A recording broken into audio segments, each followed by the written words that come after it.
Rise and shine, everyone. Thank you for joining us on air and streaming on KARE 11 Plus. I'm Jason Hackett. Alicia has the morning off. Let's get right to John in the backyard. Going back to that Wild game, what was that last night, John? I woke up and I'm catching all the highlights and the scores. What happened? It was like blitz or something for hockey. Every shot was going in. The Wild came back 0-3, got up to 5-4. Okay, this team's ready to go.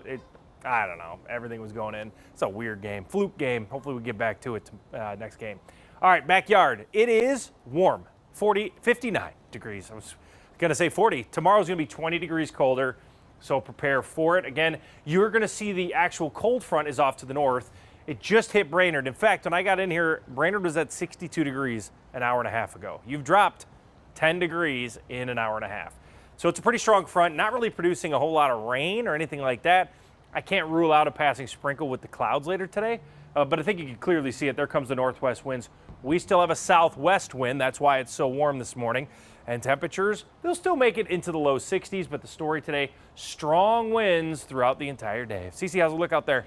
Good morning. Things look decent this morning. I was tracking a crash up in the Lionel Lakes area about 30 minutes ago. Things have cleared up in that area, which is nice. And it's good, especially if you're coming from Forest Lake trying to get down to Circle Pines or 694. It was slowing things down slightly. So glad that cleared up. Traffic flow improving in that neck of the woods. If we take a look here at the bigger map, traffic flow is really good this morning. You'll see that the project's weekend closure on 35W between 494 and the Burnsville Split cleared up. The work on Highway 12 cleared up, which is good in the Wayzata, Minnetonka area. So you shouldn't have to add any extra time in that area right now. That'll obviously change in about an hour here.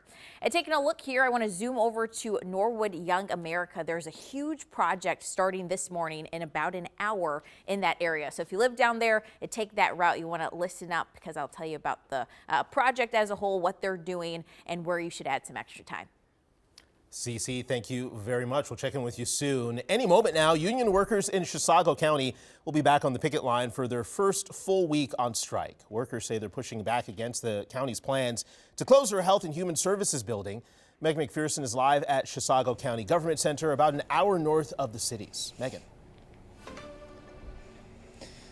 Good morning. Yeah, actually, right now, 6 a.m. is when union leaders say that the workers who they are representing are expected to arrive here this morning. They will be picketing again. That strike first starting last Friday. They're going to be resuming that strike here this morning at the Government Center.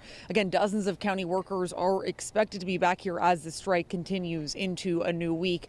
So what exactly is prompting this strike? I will tell you. Well, it first started again last Friday. You can see here in this video posted by union workers showing them walking off the job here. And union leaders point to what they call deteriorating workplace conditions, along with ongoing complaints and disputes over grievances and arbitration. They're also now urging members to attend a meeting that is scheduled later today as negotiations at this very moment remain at a standstill. And meanwhile, Chisago County says that the union has rejected all of its offers for 2-year contracts and that it does have contingency plans in place to keep services running during this strike. But for right now, the focus is on that meeting that is set for later tonight. There are also some union leaders that just arrived here. I'm going to check in with them, and then coming up in about 30 minutes, I will share any new developments that they can share with us. Back to you. All right, Megan McPherson reporting live. Thank you for those updates. We are following some breaking news from overnight in Oklahoma. Right now, at least 12 people are in the hospital following a mass shooting at a lake party. This was the scene in Edmond, just outside of Oklahoma City, right after 10 p.m. our time. Investigators say 2 people in masks started shooting at the large group of young people gathered there. No arrests have been made. Also new overnight, President Trump says the U.S. Navy has started escorting stranded ships to the Strait of Hormuz. This effort is being called Project Freedom. Trump says the U.S. would help countries not involved in the conflict move through the strait. Iran, however, says it's not on board, arguing U.S. involvement would violate a ceasefire. In a post on Truth Social, Trump suggested allowing ships through could help peace talks, but warned any interference would be met with force. Developing this morning, former Metro Transit Police Chief Ernest Morales has given up his peace officer license, barring him from ever being a police officer in Minnesota ever again. This comes nearly 2 years after Morales resigned. According to court documents, several women reported him for sexual harassment, including one employee who said Morales called her a MILF. Documents also say He told 2 officers that a particular employee used sex to advance her career. Morales denies all the allegations, but agreed to surrender his license to avoid a contested case hearing. Right now, deputies are investigating a crash in Rockford that killed 1 woman and injured another. This happened near the intersection of Ash and Elm Streets just before 2 p.m. yesterday. Here's Sky 11 video from that scene. The Wright County Sheriff's Office says 2 women were walking on the sidewalk when a car hit them. Crews tried to save 1 woman who was pinned underneath, but she died at the scene. The other woman was taken to the hospital with serious injuries. The driver, a teenager, was not hurt. This morning, a large black scar is what's left of a big grass fire in the city of Ramsey. This was reported around noon yesterday as the fire burned in a wetland around some homes. Video from Sky 11 shows at least 1 home with some extensive fire damage. Fire officials have not said if that started the grass fire or if the fire spread to the home.